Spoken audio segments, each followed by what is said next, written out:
Hello friends, welcome to my show Kadi Patta presents Experts Time with dietitian Shilpa Agarwal.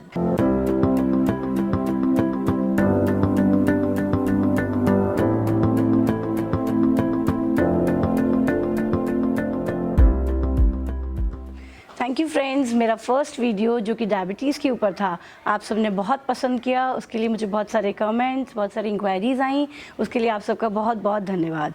जिन लोगों ने किसी कारणवश अगर वो वीडियो मिस किया है तो इस वाले वीडियो के डिस्क्रिप्शन बॉक्स में मैं उसका भी लिंक डाल दूँगी। आप पहले वाला वीडियो ज़रूर चेक करें क्योंकि वो बहुत से लोगों के लिए बहुत ज़्यादा फ़ायदेमंद साबित हुआ है।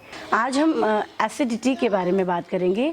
ये एक देखने में तो एक कॉमन सी प्रॉब्लम है जो कि आप किसी भी घर में देखेंगे तो एक ना एक को एसिडिटी ज़रूर होगी। पर क्या आपको पता है acidity migraine, constipation, hair fall, skin issues और भी बहुत सारे कारणों के साथ साथ ऑस्टियोपोरोसिस और आर्थराइटिस का भी एक इम्पॉर्टेंट कारण है। एसिडिटी क्या होती है? एसिडिटी मतलब जब हमारा स्टमक एसिड जितनी ज़रूरत होती है उससे ज़्यादा अगर प्रोड्यूस करता है तो वो हमारा एसिडिटी कहलाता है। अब एसिडिटी से बचने के दो रास्ते होते हैं। एक तो आप पेन किलर्स एंटासिड अपनाएं, दूसरा उन लाइफस्टाइल को चेंजेस करें जिनकी वजह से एसिडिटी हुई है। एसिडिटी किन कारणों से हो सकती है? बहुत सारे रीजंस हैं जिनकी वजह से एसिडिटी होती है। पहला, हम जब अपने मील्स के बीच में लंबा लंबा गैप रखते हैं। नॉर्मली हम जो भी खाना खाते हैं वो 3 से 3.5 घंटे लगते हैं उसको डाइजेस्ट होने में। फिर अगर हम उसको दोबारा सेकंड मील 3-3.5 घंटे के बाद अगर हम अपने पेट को सेकंड मील नहीं देंगे तो पेट में तो वो एसिड सिक्रीट होना शुरू हो जाता है और अगर उसको प्रॉपर मील नहीं मिलती है तो वो हमारे स्टमक की लाइनिंग को खाने लग जाती है जिसकी वजह से एसिडिटी होती है। दूसरा, अगर हम खाने को अच्छे से नहीं चबाएंगे, चबाना बहुत ज़्यादा इम्पॉर्टेंट होता है। अगर हम खाने को चबाएंगे नहीं तो उसके बड़े बड़े बाइट्स हमारे पेट में जाएंगे जिनको डाइजेस्ट करने के लिए हमें हमारे पेट को ज़्यादा एसिड प्रोड्यूस करना पड़ेगा। तीसरा, अगर हम जल्दी जल्दी खाएंगे तो भी हमारे जो खाना है अच्छे से प्रोड्यूस एसिड जो हमारे पेट में ज़्यादा प्रोड्यूस होगा उसको डाइजेस्ट करने के लिए। फिर है ओवर ईटिंग। अगर हम ज़्यादा खाना खाते हैं तो ज़्यादा खाने को डाइजेस्ट करने के लिए हमारे स्टमक को ज़्यादा एसिड प्रोड्यूस करना पड़ता है जो भी एसिडिटी का एक कारण है। बहुत से लोगों को लेट नाइट खाने की आदत होती है, ये कल्चर बन गया है। लोग पार्टीज़ में जाते हैं, लेट नाइट मील्स लेते हैं और हमारी जो बॉडी है, हमारे बॉडी का digestive system late night food को डाइजेस्ट करने के लिए नहीं बना है। उसी वजह से हमारा दूसरे दिन हमें सर में दर्द या और भी बहुत ज़्यादा आलस आता है, वो भी एसिडिटी के कारण ही होता है। लेट नाइट मील्स अगर हम ज़्यादा यूज़ करेंगे, अगर आपको पार्टीज़ में जाना है आप ज़रूर जाइए, बट थोड़ा सा अपने घर से खा के जाइए और कोशिश ये कीजिए कि हमें अपनी बॉडी की बायोलॉजिकल क्लॉक को फॉलो करना है। अगर हम टाइम पे खाएंगे तो ही हमारा खाना प्रॉपर्ली डाइजेस्ट होगा। लेट नाइट खाने पे हमारा खाना डाइजेस्ट नहीं होता है। फिर खाने के तुरंत बाद सोने से भी एसिडिटी बनती है। आप खाइए, अपने पेट को थोड़ा रेस्ट दीजिए डाइजेस्ट करने के लिए, उसके बाद आप अपने नींद के लिए सोने के लिए जा सकते हैं ताकि आपका खाना डाइजेस्ट हो जाए। फिर बहुत ज़्यादा स्पाइसी फूड खाने की जिन लोगों को आदत होती है उनको भी एसिडिटी का प्रॉब्लम बहुत ज़्यादा हो जाता है। आपको टेस्ट चाहिए, इट्स ओके, पहले आप अपने इस प्रॉब्लम को, एसिडिटी को थोड़ा सा सॉल्व आउट करें, फिर धीरे धीरे आप अपना खाने में मसाले डाल सकते हैं। अब हम बात करेंगे इमोशनल हेल्थ की। हमारी एसिडिटी के लिए इमोशनल हेल्थ भी अच्छा होना बहुत ज़रूरी है। यानी अगर हमें किसी भी चीज़ का टेंशन है तो आप देखेंगे बहुत से लोग होंगे वो कहेंगे अगर मुझे टेंशन होता है तभी एसिडिटी होती है, क्योंकि हमारे बॉडी के हार्मोन्स डिस्टर्ब होते हैं और स्ट्रेस बढ़ने से हमारा एसिड का लेवल जो है बॉडी में बढ़ जाता है। फिर हम अगर अच्छी नींद नहीं लेते हैं तो भी हमारी बॉडी के हार्मोन्स इम्बैलेंस हो जाते हैं और हमारी बॉडी में एसिड का प्रोडक्शन ज़्यादा होता है जो कि और प्रॉब्लम्स को भी अराइज कर सकता है। तो ये कुछ ऐसे रीजंस हैं जिनकी वजह से हम एसिडिटी होती है और हम अगर इन पे वर्कआउट करेंगे तो हमें बहुत जल्दी एंटासिड लेने की ज़रूरत नहीं पड़ेगी। मैं ये नहीं कह रही कि आपको बिल्कुल भी दवाइयाँ नहीं लेनी है। अगर आपको बहुत ज़्यादा प्रॉब्लम है आप एंटासिड लीजिए, बट इन जो कारणों को मैंने आपको बताया है उन कारणों पर भी ज़रूर वर्कआउट करें ताकि हम उसके रूट कॉज को हटा सकें। अब हम बात करेंगे कि हमें ऐसा क्या करना चाहिए जिससे हम इस एसिडिटी से बच सकें। ज़्यादा एसिडिक फूड ना लें। बहुत सारे फूड हैं जो एसिडिक होते हैं नेचर में, जैसे आपका नॉन वेजिटेरियन फूड है और भी बहुत सारी चीज़ें हैं। अगर हम उनका प्रयोग बहुत ज़्यादा नहीं करेंगे, एसिडिक फूड से हम बचेंगे तो हमारी एसिडिटी कम हो सकती है। जितने भी नेचुरल फूड्स हैं लाइक फ्रूट्स हैं, वेजिटेबल्स हैं, इन रॉ फॉर्म, कच्चा सलाद खाएं, फ्रूट्स खाएं, ये सारी चीज़ें हमारी एसिडिटी को कम करती हैं। फिर इसका इलाज हमारी किचन में ही है। जैसे आप सौंफ खाइए, आपने नोटिस किया होगा हम ज़्यादातर होटल्स में जाते हैं, खाने के बाद हमें सौंफ क्यों दी जाती है? कभी आपने गौर किया है क्यों? क्योंकि सौंफ से आपका डाइजेस्टिव सिस्टम अच्छा होता है और हमारी एसिडिटी को ख़त्म करता है।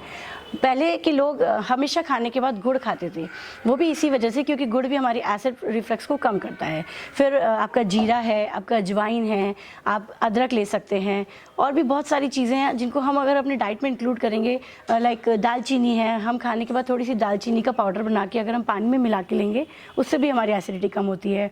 लौंग आप यूज़ कर सकते हैं, रॉ कैरेट है, रॉ कुकुम्बर है, रॉ बीटरूट है, इन सबको आप खाने से पहले अगर आप संग में खाएंगे तो एसिडिटी नहीं होगी। और एक बहुत इंपॉर्टेंट चीज़ है लेमन। लेमन एंटी एसिड के फॉर्म में काम करता है, और जब भी आपको लगे आपको एसिडिटी हो रही है, आप 1 गिलास पानी में लेमन निचोड़ के ले सकते हैं। पर हाँ, बहुत से लोगों को लेमन सूट नहीं करता है, तो ये बॉडी टू बॉडी भी डिफ़र करता है कि आपकी बॉडी को क्या डिफ़र कर रहा है। जो भी आप इसमें से ट्राई करें, किसी विशेषज्ञ की राय से ही लें। कोकोनट वाटर ये भी बहुत अच्छा है, आप अपने आप को हाइड्रेट रखें। हमेशा जिन लोगों की बॉडी में पानी की कमी होती है उनको भी एसिडिटी का होता है, तो पानी पीने का भी तरीका होता है, एक संग बहुत सारा पानी ना पिएं, धीरे धीरे करके सिप कर करके पानी पिए, उससे भी आपको आराम मिलेगा। फिर ये सब चीज़ें जो मैंने आपको बताई हैं ये आपके घर में होंगी। एक मैं बहुत छोटी सी चीज़ आपको बताऊंगी, जिन लोगों को एसिडिटी का प्रॉब्लम है वो एक छोटा सा कॉन्कॉक्शन बना सकते हैं घर में। लाइक आप अजवाइन ले सकते हैं, सौंफ, जीरा, और उसमें अदरक का एक टुकड़ा और हल्की सी आप इलायची डाल के उसको पानी को उबाल लीजिए। उस पानी को छान के आप अपने खाने के आधे घंटे के बाद, जिन लोगों को एसिडिटी होती है वो पी के देखें, इससे एसिडिटी में बहुत आराम मिलता है। तो ये कुछ ऐसी चीज़ें हैं जिन्हें हम अप्लाई कर सकते हैं और हमारे आसपास ही हैं, पर हमें इसकी नॉलेज नहीं होती है। दूसरा, जैसे मैंने आपको बताया कि जिन लोगों को स्ट्रेस है या जिन लोगों को नींद अच्छी नहीं आती है, उनको भी इस पॉइंट पे वर्क करना चाहिए ताकि उनको नींद अच्छी आए और उनको एसिडिटी का प्रॉब्लम जो है ख़त्म हो सके। उसके लिए वो थोड़ा बहुत वॉक कर सकते हैं। 30 मिनट्स डेली वॉक बहुत इंपॉर्टेंट है सभी के लिए, एसिडिटी हो या ना हो वो ज़रूर करना चाहिए। ऐसे ही नींद के लिए भी बहुत इंपॉर्टेंट है कि आपको अपनी नींद पूरी लेनी है ताकि आपकी बॉडी में किसी भी प्रकार का कोई टॉक्सिन ना रहे और आपकी बॉडी अच्छे से डिटॉक्स करके एसिडिटी को हम दूर कर सकें। एक चीनी भी एक बहुत इंपॉर्टेंट फैक्टर है हमारी एसिडिटी को क्रिएट करने के लिए। आप अपने डाइट में थोड़ी सी चीनी कम करके देखिए, नॉट ओनली एसिडिटी, आपकी ज़िंदगी की बहुत सारी प्रॉब्लम्स हैं जो कम हो जाएंगी। आपकी इम्यूनिटी बढ़ जाएगी, आपके जो एसिड का प्रॉब्लम है वो कम हो जाएगा, आपका वेट रिड्यूस करने में आपको हेल्प होगा।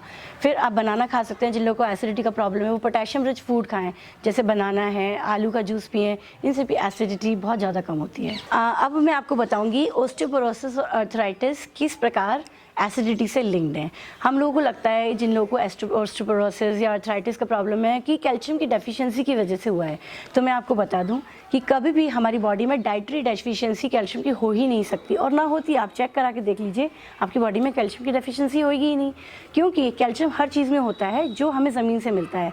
हमारे फ्रूट्स में, हमारे नट्स में, हमारी वेजिटेबल्स में, सब चीज़ों में कैल्शियम होता है। मैं अपने पेशेंट्स को दूध के लिए भी मना करती हूँ, और उनका एक ही क्वेश्चन होता है फिर हमें कैल्शियम कहाँ से मिलेगा। तो कैल्शियम अगर हमें चाहिए तो मैं उन्हें तिल बताती हूँ। तिल है, मोरिंगा है, और आपका रागी, इन सब में उस कैल्शियम जो हमें दूध से मिलता है उससे 10 टाइम्स ज़्यादा कैल्शियम होता है आपके तिल में, आप वो लीजिए। हमें कभी भी डाइटरी डेफिशिएंसी कैल्शियम से होती ही नहीं है। अब हमें ओस्टियोपोरोसिस फिर क्यों होता है?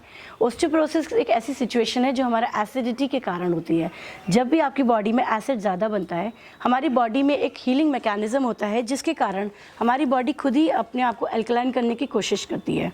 तो जब हमारी बॉडी में एसिड ज़्यादा हुआ, वो एल्कलाइन करने के लिए हमारी बॉडी से कैल्शियम लेती है। हमारी बॉडी में जो बोन्स हैं उनसे कैल्शियम को लिया जाता है। अब कैल्शियम भी वो हर जगह से नहीं लेती है, बोन्स की एंड पॉइंट से, लाइक हमारे जितने भी जॉइंट्स हैं, हमारा इसी वजह से बैक एक है, नेक एक है, जॉइंट्स में सब जगह से कैल्शियम लीच होने लग जाता है क्योंकि हमें ज़्यादा एसिड बन रहा है।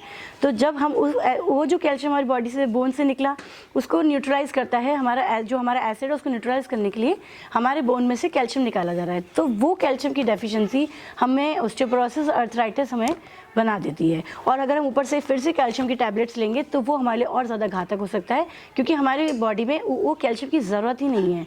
हमें बस सिर्फ एसिडिटी को कम करना है, हमारे आर्थराइटिस, हमारा ऑस्टियोपोरोसिस, सारी चीज़ें हमारी नॉर्मलाइज हो जाएंगी। तो ये था मेरा आज का वीडियो जो कि पूरा एसिडिटी के ऊपर था। आई होप मैंने सारे पॉइंट्स आपको क्लियर किए हैं।